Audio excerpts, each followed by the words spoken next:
Hello and welcome to Spotlight Indie. I am your host, Frasier Armitage, part-time robot, full-time nerd, and author of Cage of Stars, among other things. And joining me again as co-host is Amber. Hello, Amber. How are you doing? Hello, I'm very good today, thank you. That's awesome. You've had a great week, I assume? Yes, so far. I mean, we're only a few hours into it, but yeah, very good. I had a full night's sleep last night as well, which is quite rare for me at the moment. Not because I'm super busy or anything, but I'm terrible at going to bed at a reasonable time. But for some reason, last night I was in bed nice and early, all snuggled up, so that was good, and I'm feeling very energized today. I love that you still have a choice over what time you need to go to bed. I'm like, yeah, I gone are those days. Yeah. How are you, Darran? Because we, of course, are joined again by the amazing Darran M Handshaw. Yep, I'm Author doing of, well since last time. Thank you. yeah. Yeah. How's your sleep been? Uh, it's been a busy month. I think I teach fire prevention to kids through the fire department. So I've been doing a lot of big lectures at the schools and stuff and teaching that. So that's been fun. So check your smoke detector batteries and change them. Yes. Yes. Yeah, you heard it here first. If you're watching this on the toilet, first thing you need to do afterwards, get up, check your smoke detector batteries. Yep. Um, I ours is like tied into the mains, so it makes But random noises. but But what if your power goes out? exactly, Mm. see, You have a battery backup. That's why it's making random noises. So yeah. go Also, change that battery. or I've set something on fire again. That's the. um, we I'm are, too of course, far away to help you with that. So yeah. I could just help you with the prevention. That's perfect. You mean you can't just hop on a plane and come over, Darran? I Come can, on, but I it's feel like like your residence would be gone. So yeah. He's aware our powers from last week would have been helpful. I could yeah, have teleport if you I and come can get you. You can stop exactly. time, keep the fire at bay. Like, Yep. yeah, Yeah, if I could get to your area for an incident and actually be useful, it's really bad. So yeah. let's hope that never happens. Yeah, that's true. We're not just here to talk fire prevention, though. We are here to answer the questions that we get as indie writers all of the time. And there's no such thing as a stupid question. You'll all know this is our regular segment because this is where we troubleshoot. And when we all are starting out as indie authors, there's so much to learn. We have so many questions. Some of them feel like they should be a little bit silly, but there's no such thing as a stupid question when it comes to writing. So that's what we're here to prove. So the question that we're going to dive into today is, when do I know that my book is finished? And that can be a real difficult thing for new writers. Um, what's your initial thoughts on that, Darran? As someone who's written 3 books and has finished 3 books, how do you know when your books are finished? So I also work as a product design engineer. So I design a lot of actually scanning products, barcode scanning products, and data capture products. It's very similar. The product design process is very similar to the writing process, um, but with both of them, you can improve them forever and perfect them and really, make them better and better and better. You could figure out what the problems are by having people use an engineering product or read your book and continually improve them. But if you don't have a cutoff date, you will never release anything. You will work on it forever. So, how do I know when my books are finished? I want to make sure they've gone through um, the full editing process, obviously. So it's and usually I'll go through 3 rounds. The first one I'll go through it and look for just general stuff that I want to change consistently and with outlines. And the second time I'm usually going to read it aloud. And it's interesting because my wife at first, she's writing a book and she's in the editing phase for it now. And I don't think, and when I first heard it too, I was like, read it aloud. That sounds dumb. Um, but when I first did it, I was like, wow, it's like a different side of your brain processing it than your normal side. So your regular side, when you read silently, I think processes a lot of assumptions on what you wrote. It's connected to the parts of your brain that will read the wrong word and change it for context, whereas your other side of your brain will kind of process those things and what to say out loud audibly, and will read it the right way. So you'll be surprised as you're reading it aloud. Sometimes your left brain, or what will read it differently than your right brain, and you'll actually catch words that you wouldn't normally catch. And that's the place where like a lot of spell checkers won't catch, when you have two words that could fit in a sentence, but you meant one and you wrote the other because it's spelled so similarly. So reading through the whole thing is a really important part to know that it's done, and going through that whole editing process during that is a big deal. And then the last thing would be I plug it into, I will take everything once it's finished and I'll plug it into like a Word, because I don't write in Word. I hate Word. But I'll plug it into like Word and see spelling and grammar, and go through all of that. That's like kind of like a last check. Did I miss anything? Right. Yeah. I love it. And then after those 3 checks, you're like, that's it. I feel like this is the product. Yeah. Yeah. When I went through my first book, and I would recommend everybody edit your first book. Even if you're planning on hiring an editor, edit your first book, because you'll be a better writer for it. You're going to recognize then all of the things that are wrong with your book, and you'll be better off like picking them out as you're writing your second book.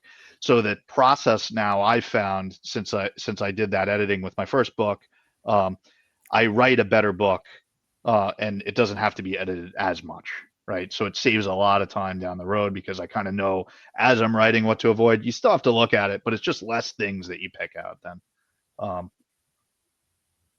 Yeah, totally. I feel as well with editing, there's a few different hacks that you can try in order to try and get that, where your brain kind of skips over some of the errors. Right. One of the hacks that I use is that between different edits, I will change the whole font of the document, or I will change the whole color of the document to make it look different. And then when you order your proof copy, I always make sure I try to give myself enough time to read it through, because seeing it in print somehow is different to seeing it on the screen, and you'll catch things like, oh, this should have been this spelling, or this should have been that, and you wouldn't have seen it any other way. So trying it in different formats, trying it in different things has really been really helpful for me with edits.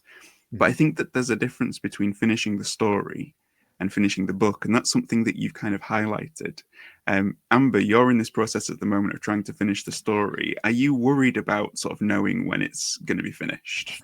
Yes, I mean it is strange, because I don't know. I haven't got that far yet. I mean, I'm still on the first draft stage, so it's all very much a case of just vomiting the story onto the page and hoping that it takes shape later on down the line. But yeah, it's interesting. I'm trying to apply to it, or at least I'm planning to apply the same sort of structure that I apply to short stories, essays, video projects, even my podcast as well, which is I tend to, after the first initial sort of drafting of that, I'll go through it. I'll be a bit more technical with it, a bit more critical. I'll apply sort of the tools that I learned at university when I did screenwriting and learned to analyze stories. We'll sort of be very ruthless with it, and then I will leave it a little bit. And sort of like you were saying about the proof draft, I love to see whatever I've produced, whether it's a blog post or a podcast, in a sort of published format. So I like to maybe sit on it for a few days, come back to it, pretend that I'm one of my audience. Maybe I'm someone, having a coffee and reading the Spotlight website, or I'm sitting, listening to a podcast. And I find that doing that it works. It really works, because I start to consume it and I'm not editing it. And I think that's always really important toward the end of a project, to, after you've done all the sort of technical chiseling down of it, if that's the phrase you can use, then I want to sort of think, okay, what would it be like if I was an audience? So I'm hoping that's what I do with this, is to make sure the giant robot doesn't crash through the doorway. Exactly. And on that point as well, getting people to read my work as well. I mean, Yeah. I always get someone to look at it, because particularly the people in my life that are very good at being overly critical about films and stuff, the person that will say, oh, that doesn't make sense, or that doesn't make sense. I love people reading my books or my work, because I want the most fastidious sort of nitpicker in that respect to go through it all and say that there's this, there's that, there's this, and then I can go, Right. okay, and then I can tighten it up as much as I can. Yeah, that's definitely a critical part of it. Yeah. Definitely. Yeah, definitely. I feel like there's another aspect to this as well, though, which is that if it's something that you've not done before, and you for anybody out there who's doing this for the first time, you probably have that fear of like, is anybody going to want to read this? Is it good enough? Am I ready? All of these kinds of different things that can sometimes make you feel like something is finished, because you're actually you maybe fearful about saying, yes, this is done, I now can release it into the world. Did you go through that experience, Darran, when you were with the engineer with your first book? Yeah, I mean, it was a little easier to know when I was done with the engineer, because like it happened already. So I was like, okay, I'm going from point A to point B, and this is where it's going to wrap up. So I kind of knew when I got to that point, I'm done, right? And then I had to think about, do I want to write an epilogue, and what do I want to accomplish with that? So that was a little easier than some of the other books, like when am I actually done plotting? Well, my big worry, like you said, is, okay, I'm writing something down that is like something that happened, and do I have a good story that people will enjoy? Does it follow a satisfying arc, right, from start to finish? And that was one of my big worries. To me, I thought it was awesome, but obviously as a writer, we're biased, right? So for our own work. So one of the things that helped me a lot was actually thinking about that story structure afterwards, and even during writing, right? Because I knew basically with an outline where it was going. So one of the things that helped me was Sanderson runs these free lectures, and I think he just revamped them. He had like a latest one, but he had this writing series of sci-fi fantasy writing lectures that he put out like back in 2013 or something like that. And there's a newer one that was only a few years old now. I'd highly recommend, if you're a sci-fi fantasy writer or even just a normal writer, you go look at that, because he talks about things like consistency for your science fiction and your fantasy elements, right? But also those normal arcs, like the the different character arcs there are, like character growth, plot progression, things with world building and setting. So watching those and then thinking about, how does this relate to my story? Does my story fit into one of these arcs? Was very helpful to be like, okay, I think I did it here, and that made me feel a little bit more confident, especially I'm not a creative writing major. I was an engineer, right? So I didn't have creative writing training coming out of school. So really having a background in that from an actual class was very helpful. Because the flip side of this, isn't it, is like, if you're going through all of the edits and everything like that, you're making sure that the book is finished and it is as good as it's going to get, and that it is complete. And when you get to the point where you're only tweaking the tiniest stuff that doesn't matter to the book, you think, right, okay, that's it, I can't do any more with this, it's done. That's one side of the coin. The other side of the coin is you're pantsing your book, and it's going on and on and on and on and on and on, and you can't figure out a way to like wrap it up. When is it finished? When does it finish? Right? So I'm pretty good with I'm much more on the outline side, but when I was writing Dark Heart of Redemption, I was I didn't know how it was going to end. I didn't know which characters were going to live, which ones were going to die, how are they going to resolve the big thing that was going on there. And that was a worrisome thing, but knowing what the major problem was, and we need to resolve that, we need to wrap that up.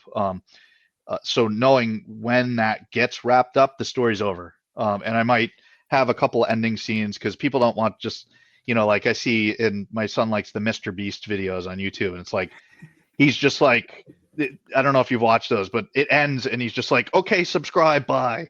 And you don't get to see what happens. And that's so annoying to me. It's like, you don't want to see the people's reactions to winning. Like, what's up with that? That's very strange to me. Like, I think people want to see a little bit of like, okay, at least a cut scene to things are back to normal. Even if it gives you like a little hint about what could happen in the next book or something like that. So, but I think wrapping that, knowing what the main through plot is, and even if you're pantsing it, kind of identifying that at some point and saying, okay, this is the big bad in the book. I need to wrap this up. I need to resolve this somehow.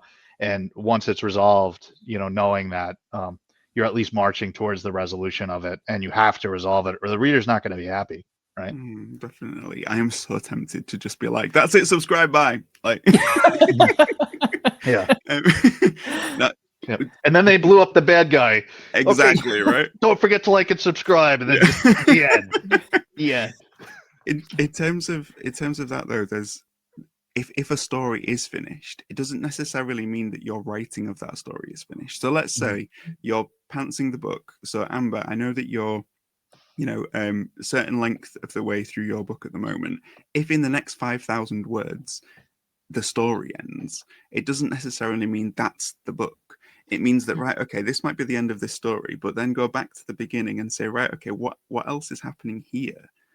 Because it feels like, this is where the magic of editing happens, and this is why there's a difference between finishing the story and finishing the book, because the bad guy might be vanquished 35,000 words in, but you might end up with 130,000 book just because you've gone back and thought, no, that there should have been more things that led up to that, or I should have done this differently, or the character should have chosen that path, or you're missing motivations, right?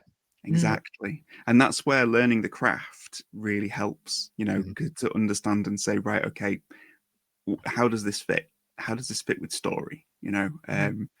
With regard to your process, Amber, are you pantsing at the minute? So I'm weirdly doing a mixture of both. So I've always been a plotter. Ever since when I graduated in screenwriting at university, it was kind of drilled into me really that with screenplays that you should get your 3-act structures, and every scene should be doing something, and those scenes should have their own sort of self-contained structures. And I was really methodical with that. And when I started writing this book, I was pretty much the same. I adopted the same approach. I sat down, I penned a treatment, which was basically about 5,000 words, which was beginning, middle, and end of the story. But then I started to write it, and I've realized that I'm about a third of the way through, maybe, over a third of the way through my story now. It's nothing like the outline that I've written. I've completely gone off script and realized, and kind of what you were saying about when you get to the end and you think, oh, I could slot this in, I could slot that in. I've started doing that to the point where it has become its own thing. And I thought, well, either I can go away again and rewrite the outlines and replot it, or I can just see where this goes. And I'm kind of just doing that now. I just want to see what happens now. I'm always quite curious because the characters are doing things and the scenes are going places that I never thought they were going to go. And now I'm thinking, no, I'm gonna pants it for a bit and see if I like where it heads. It's one of those funny things. Sometimes you want control over where your story is going. I've never written a book that has gone that way because the characters are in control. Sometimes they'll tell you when the story's finished, right? Is that the same with you, Darran? Yeah. So I do write out the outline as I'm going, and usually I'll be like, I'm writing my 3rd novel now, and I kind of know how it's going to end roughly, at least, if not all the correct details. But I remember writing Dark Heart of Redemption, and I didn't include a character in a battle, and it was like the big end battle, and I'm writing the scene, and one of the characters is like, no, I'm getting included in that battle. And I remember thinking, like it's obvious now that I'm writing it that this would happen, but when I was plotting it out, it just slipped my mind that this character would do that, and they weren't included. So yeah, writing it out does change the outline quite a bit. So I found I like the outline to kind of show me where to go, or next time I sit down, where do I start writing again. But I like to be very flexible with it. If the story leads me in a different direction, I'm very open to revising the outline where needed, or changing a character arc that I had planned. Right. It's very much a case, I think, writing is a similar process to driving somewhere with a toddler, in that you've got your destination, you know where you want to go and how you want to get there, but then the toddler says, I need the loo, I'm hungry, we need to stop, I feel sick, and all of a sudden that journey has become something completely different to what you might have set out to do. And it's okay. Like that's part of the process, right? Yep. Not that I have any experience at all with driving around with a toddler. As you can tell, that's not, again, that's nothing that's triggered, any kind of trauma. No, it's one of those things, isn't it, with writing, where you've got to be flexible. But the snare with that, I think, with this topic that we hear so much about, is that the flexibility, you almost lean into that too much. And you say, right, okay, in which case I've got to let my characters, wrap this story up. I've got to do this. I've got to do that. If that's the case, your characters are just going to haunt you forever. Sometimes you've got to have that other impulse and just take charge and say, yep, 200,000 words is enough. I should have finished it by now. If someone's at that point, what kind of tips do you think that you could share? I mean, I guess you've not been at that point with a novel, Amber, but you must have been at that point with stuff like screenplays and other things. Have you had to rein yourself back sometimes to finish something? Yes, it's kind of on the flip side, really. I've had it with this novel, but from the other way. I've had it from the start, really. So when I started writing this, I had a whole chapter that it was driving me. I just couldn't get my head around it. I was like, why is this not working? I'm introducing my character, and the chapter was the day after the robot who is central to the narrative was turned on, and it was her learning about the world and sort of figuring out what everything was. And I sat there thinking, this is not working. And I kind of realized, actually, I didn't need to start the story here. The story needed to start 3 months in the future, like later on down the line, where the robot had already kind of learnt everything and was being introduced into the family unit where the story was playing out. It was almost like this epilogue, this prologue was being written. And I find that a lot in short stories I've written in the past as well, where I've created character pieces. And it's happened obviously with the endings, where it's just been going on and on. I remember a couple of years ago, I wrote, it was meant to be a single part short story for my website, and I ended up writing 3 installments of this. It became this massive 15,000 word story, and I had to just tell myself in the end, okay, you need to end this now. You need to wrap this up, because you are now just sort of narrating the life of this character, and it's becoming a diary of this person. It's not actually a story with a beginning, a middle, and an end. So I think, it's almost kind of like stories in your head, or the worlds that you create and the narratives can go on for years or decades or what have you, but you've got to know when to sort of snip the front and snip the end off and go, what is the most relevant part of this story? What part of it is sort of telling the narrative, as it were, or telling the story to the audience? What is the most vital thing? So I think, it is finding where to cut it and where to end it. That's why short story writing is such a great exercise, because I found like my first 2 novels were 225,000 words, right? And I did go through and cut things that didn't pertain to the plot, but the things that I really felt like advanced the story and were satisfying to the reader, I left in. But the short stories really, and it's funny because I wrote the short stories after I wrote the novels, but I've learned a lot from short story writing, because you have to wrap that up in that 10 to 15,000 word limit, or else it's not a short story. It's a novella or a novel. So you kind of get up to that limit, and you got to think about, what do I want to accomplish? What story do I want to tell here? And you're really limited to that through line. So being able to do that is really important. So I would advise people having, I wrote at this point 22 short stories. I would say write some short stories, and you're going to learn a lot. About how to keep things concise and to the point. And then you could broaden that a little bit with your novel, and you could have some side stories and things like that you weave in, right? Yeah. I find short stories have been really helpful for structuring chapters, because now I've kind of gone into it with just this idea that every chapter is its own short story in my head, and I apply very similar discipline now to each chapter that I do to the short stories that I produce for my website. It's almost kind of like, what is this chapter trying to do? And it's not the same as such, because they are kind of leading into other stories and what have you. But I do find that discipline really helps, and short stories has been an absolute dream for sort of getting that beginning, middle, and end within a very sort of short time frame or a short number of words. And it's even more challenging with sci-fi fantasy too, because you're world building in the 10,000. So you have to world build in a way that's at least base understandable to the reader. In addition, and that takes up a chunk of your 10,000 words, right? Yeah, absolutely. Another thing that I would say is quite useful, especially if you find that your characters are running away with you, is not to try and force them into doing certain things, but to try and force them into doing whatever they're doing within a certain limit of words. So you don't say to your character, I'm going to force you to do this. You say to your character, you've got 3,000 words to wrap this up, and then I want you to be out of here. Can you do that in 3,000 words? Set the character that challenge, and if the character manages it, great, and if they don't, well, then you'll have advanced things far enough along, so hopefully you can see the finish line. And that's the thing. It's a way of being able to harness whatever process you're using, but to do it in such a way that you're gonna resolve what needs to be resolved. Because ultimately, when we're talking about story conclusions and knowing something is finished, the resolution has to land. So that means if it isn't landing, there's a problem either with the setup or with the resolution.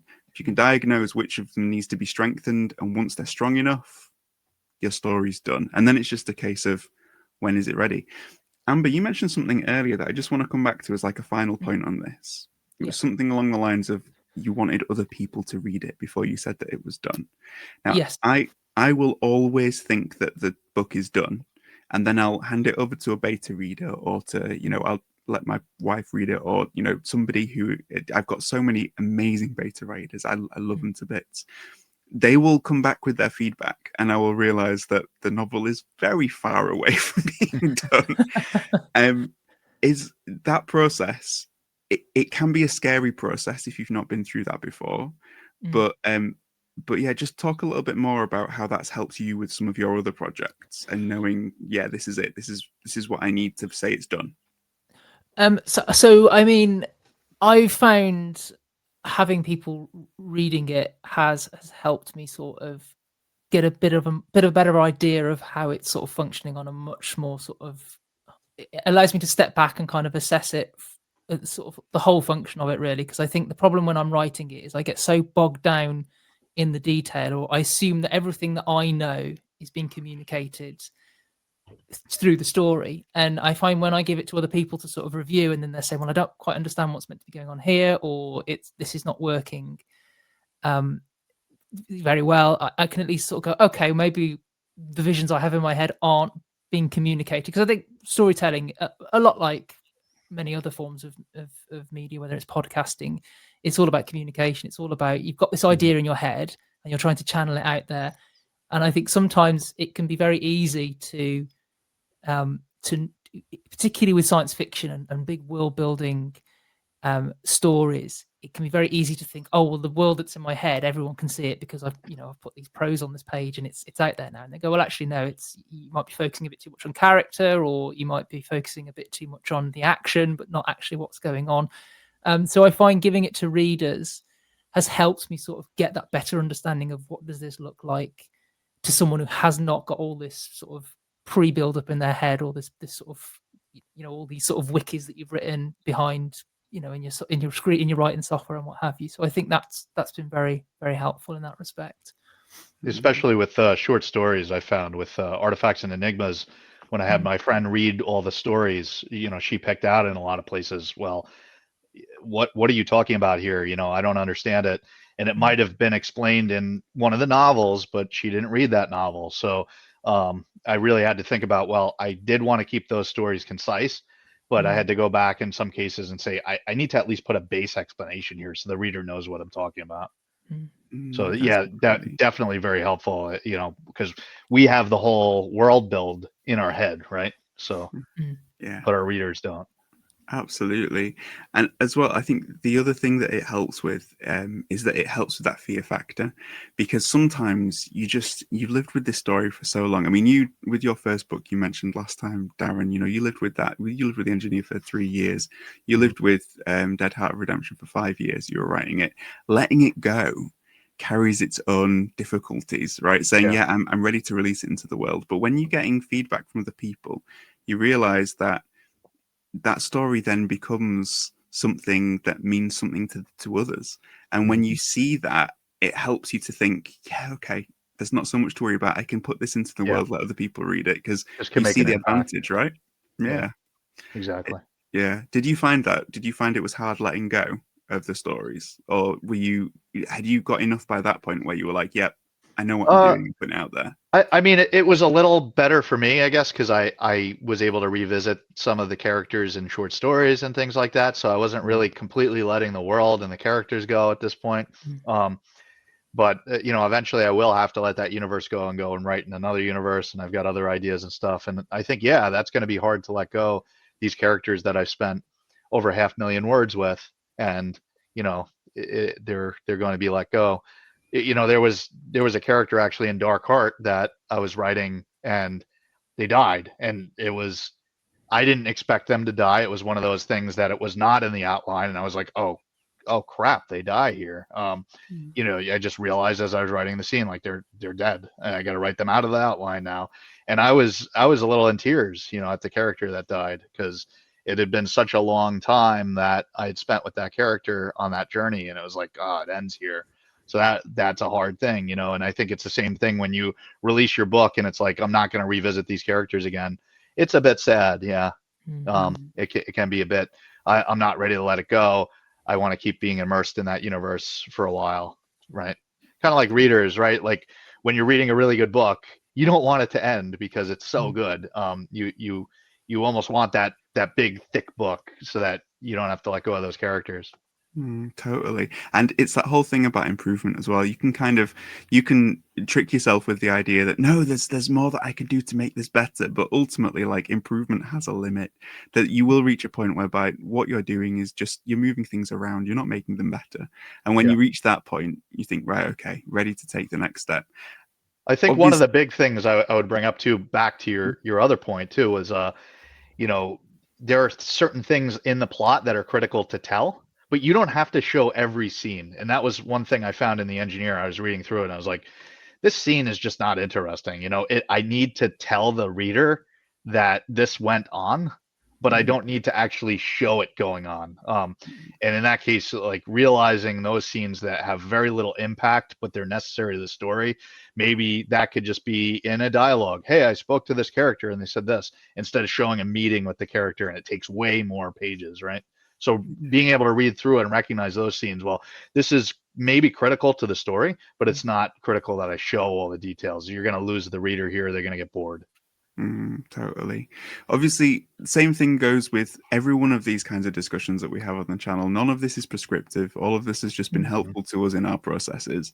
Hopefully, it's been helpful to you in yours. You'll have heard things that you either resonate with or things that you can try. If you're trying to finish a story or you're trying to let go of a story that you've written, as to whether it's ready for the world. And we really hope that you get your stories finished and that you get to share them, because that's what we're all about here on Spotlight Indie, helping you with that process of getting your stories out there into the world. So we really hope it's been helpful for you as a viewer listening into this chat. I just want to thank Darren for joining us and for sharing your wisdom and being such a good sport with us over the past couple of weeks. It's been such a pleasure to get to chat with you and to explore your worlds a little bit. So thanks for having me.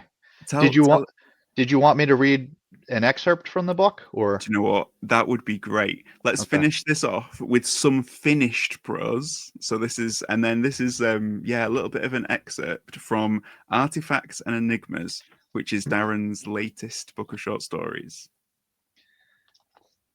So this is from a story. Let's see. Can I throw it up here on the screen? This is from a short story from Artifacts and Enigmas. Each one is kind of a standalone case, right, that you could pick up. So but they're all kind of a thread tied together. So this one's called Emergence Day. And I'm just going to read a short excerpt from it. So just background, Actaeon and Aethelgard are invited to, Actaeon's the engineer, Aethelgard's the investigator, right? They're invited to a birthday party for the Prince General of S.H.I.E.L.D., which is one of the different dominions, which are the political organizations or countries, if you will, in Redemption. So they find themselves at this birthday party that they were invited to, right? So, attention, barked Vindra, and all of the soldiers snapped to an even sharper attention. His most venerable grace, Indros Tsar, the Prince General of S.H.I.E.L.D. The Prince General almost looked as though he were gliding into the room, with his legs hidden beneath a red and black robe that brushed the floor as he walked. With jet black eyes, he peered at those present from beneath the tall mitre that perched atop his head. In his withered hand, he clutched an iron-shod staff that terminated in an arc with the sun on one side and the moon on the other. Before his own chair at the head of the table, Indros Tsar paused and stroked his long beard thoughtfully. The Shieldian leader took the time to examine each attendee closely as they all waited for him to sit before taking their own seats. Only he didn't sit. Instead, the Prince General cleared his throat and began to talk. I'm truly glad for this outstanding show of company on my Emergence Day. But it does lead me to wonder who arranged this, because I certainly didn't invite you here. Everyone present began to look at one another in confusion before their eyes finally settled back upon Indros. Aethelgard grunted and raised the finger.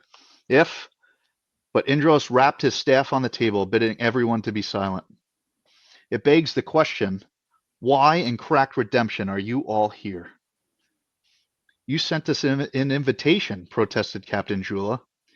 Indros slammed his crosier against the table, shattering one of the elder glass inlays. Jula jumped and shut his mouth. I'm not finished speaking, said Indros, because another question remains. Why shouldn't I have you all killed? Your very presence reeks of treachery. The Prince General snapped his fingers, and the soldiers all unslung their loaded crossbows and aimed them at the guests. Enrion ushered his family backward toward the walls while his sisters moved to flank their father. Now, said Gamry, let's not do anything rash. Indros' lips curled into a smile. It is the wise man who strikes first. I admit, I will miss some of you dearly. At that moment, the luminaries went out and plunged the chamber into darkness. A cacophony of cries and shouts followed. Crossbows twanged, and there was a horrible, blood-curdling yell that ended in a gurgling choke. Actaeon felt a warm droplet strike his cheek. Blood. Protect my father, shouted Enrion. Candles, by the fallen, light the candles, you idiots, shrieked Indira. Enrion and Indira are his kids, Indros' kids. Before most people in the room could even react, the luminary snapped back on, filling the room with light and rainbows. One of the rainbows reflected off the blade of a straight, single-edged sword that protruded from Indros' sternum. Rivulets of blood streamed out from the Prince General's chest along the blade to drip down and spatter on the already blood-drenched tabletop. Indros opened his mouth to speak, and blood poured out. Realization dawned on his face, and his staff fell and clattered against the table and then the floor below. In a last move of desperation, he reached out a pleading hand toward Aethelgard and Actaeon before falling backward, the tall mitre toppling from his head. Indira caught him and cried out in a wounded rage. Nobody leaves, shouted Enrion, his voice cracking. Nobody leaves. At his order, the doors all slammed shut and were barred. On the upper tier, one of the guards lay dead, his throat opened by a bolt. The loresword woman across from Actaeon staggered forward against the table. Blood streamed down her arm where a crossbow bolt was lodged in her bicep. Actaeon left his halberd and leapt across the table to help the loresworn. He pulled a bandage roll from his leather jacket and unrolled it to spin it into a tight band. That done, he grasped the woman's forearm to tie the bandage tightly around her arm. With his hooked dagger, he poked 2 holes in the material and slid one of his charcoal sticks he used for riding through them. With the stick in position, he spun it until the bleeding from her arm stopped and tucked the point of the charcoal stick under an edge of the bandage. Matron Sereda of the Altheans, group of healers, was at his side by then. Well done, she complimented, before leading the woman to the side of the room to sit her down against the wall. Nobody is to leave until we figured out who murdered my father, shouted Enrion, his daughter in his arms still, now crying. He passed Indivo to his wife and ushered her out of the room. Vindro drew her sword and escorted her sister-in-law out. Once his family was safe, Enrion turned to the back of the room. Which of you did this? Who did this? Shrieked Indira. Who? I'll kill you. Enough of this, said a keeper knight. It's your sword in him, girl. Stop trying to trick us. She's right, said Khalees. Did you kill him to take his throne? Let us out of here. The deed is already done. I'm sure you'll get your wish. I. Indira reached over her shoulder and found only one of the two hilts that was supposed to be there. The color left her face. I didn't. No, I didn't. Someone took my sword out. Someone killed my father with my own sword. Who did it? There was a rage in her tone still, and now it was weak with doubt. He pointed at those two right before he died. I saw it. He reached out right toward them. Why else would he do that? Said Phallus, the Shieldian attaché, pointing to Aethelgard and Actaeon. They killed him. The night investigator rolled his eyes. Of course, because arbiters always ensure they're far away from Pyramid before we murder someone. I'd be hard-pressed to believe anything other than that the Lady Tsar killed her own father, given it's her blade in his back, said Supreme Captain Jarvel. It is a tough bit of evidence to dispute, said Captain Minovek, who had backed away from the table, her own sword in her hand as she eyed everyone around her mistrustfully. Enrion stepped forward and raised his remaining arm in the air. We are in S.H.I.E.L.D., under our jurisdiction. I ask that the night investigator and Prince Engineer help us figure this out. You've both solved another number of crimes, haven't you? Until then, everyone stays in place. Aethelgard spread his hands. There's nothing to figure out. It's crystal clear who committed this act. That's right, said Nathis, the one whose sword is in the Prince General's back. Incorrect. Aethelgard shook his head and pushed his lens frame back up along his nose. The Lady Tsar did not kill her father. Everyone looked at the night investigator in shock and confusion. Thank you, said Indira in exasperation. Then who did? Asked Enrion. Will you allow us, myself and my esteemed engineer colleague, full control over this investigation so that we can confirm my suspicions? Aethelgard leaned forward on his cane and cocked his head at Enrion. Enrion looked at his sister and she nodded. Yes, he said, do it. Very well, said Aethelgard. Firstly, I will need the chance to examine the Prince General. Secondly, guards from outside this chamber will escort everyone present, including the guards in the room, to quarters. There they will all remain under guard until I have a chance to question everyone. Thirdly, I must ask that everyone place their weapons down on the floor. I will not be fighting any battles today over this. Enrion nodded and motioned to Mac, who opened the door behind the head of the table and shouted some commands. Indira gently lowered her father down upon the table so that he was face down. An object slid along the blade sticking out of Indros and struck the Prince General's body in the back with a soft thud. By the fallen, said Aethelgard, leaning forward to peer at it. Actaeon moved closer to get a better look as well. It was a broken artifact lock, its shackle of metal hooked around the blade of the sword between the hilt and the body. Well then, said Aethelgard, his face growing pale, things just got more interesting. That's the end of that scene. So. Woo! I love it. Awesome, Darren. So that lock is a sign of Aethelgard's worst nemesis is a character named Runelock, who's kind of like the Moriarty of the universe. So he's terrified of Runelock and doesn't know who Runelock is. I love it. There were some things I jotted down, some sentences that I really loved, because I loved how your language was so in-world. Like when you said, why in Cracked Redemption are you all here? Or like, we always wait until we're this far away from Pyrian before we kill someone, or by the fallen. Like all of these different expressions, I jotted some of them down just because I thought it's that kind of thing really elevates your writing to like another level, right? Like when you're able to do that. Yeah, I think it really builds on the universe too. So I like having, I will use traditional swears at times, like, but I like to incorporate those, like by the fallen, like they really, a lot of the people in Redemption worship their ancestors and those that have fallen beyond them, before them. So there's a lot of ancestor worship in their culture.